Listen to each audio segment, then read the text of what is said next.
আসসালামু আলাইকুম। এই যে আপনারা দেখতে পাচ্ছেন আল্লাহ তাআলা এত সুন্দর করে আসমান জমিন কত সুন্দর করে আল্লাহ তাআলা সাজিয়েছেন।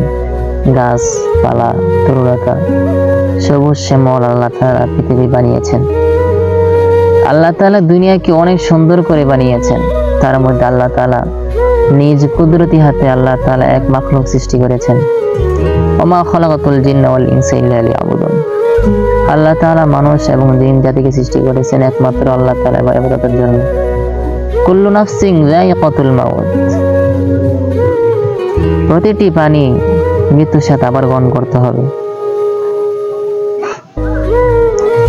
আল্লাহ তাআলা আমাদেরকে এত নিয়ামত দিয়েছেন, আমরা তার নিয়ামতের শুকর আদায় করতে পারি না।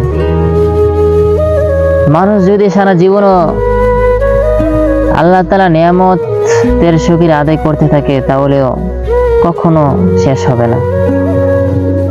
পৃথিবীর পদ্মা, মেঘনা, যমুনা যত সাগর রয়েছে,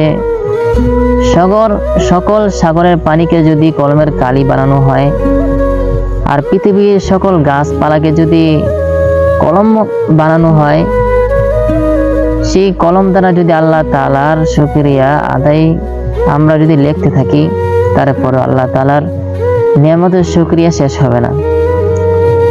এই জন্য আমাদের বেশি বেশি আল্লাহ তাআলাকে স্মরণ রাখা, 5 ওয়াক্ত নামাজ পড়া, বেশি বেশি নেক আমল করা, আর সব বেশি বেশি শুকরিয়া আদায় করা। আল্লাহ তাআলা বলেছেন, যে ব্যক্তি আমার নিয়ামত পেয়ে শুকর আদায় না করে, আমি তার কাছ থেকে আমি নিয়ামত ছিনিয়ে নিই। আর যে ব্যক্তি আমার নিয়ামত পাইয়া বক্ষণ করিয়া নিয়ামতের শুকরিয়া আদায় করবে, আমি তাকে আমার নিয়ামত আর অনেক বৃদ্ধি করে দিই। সুবহানাল্লাহ।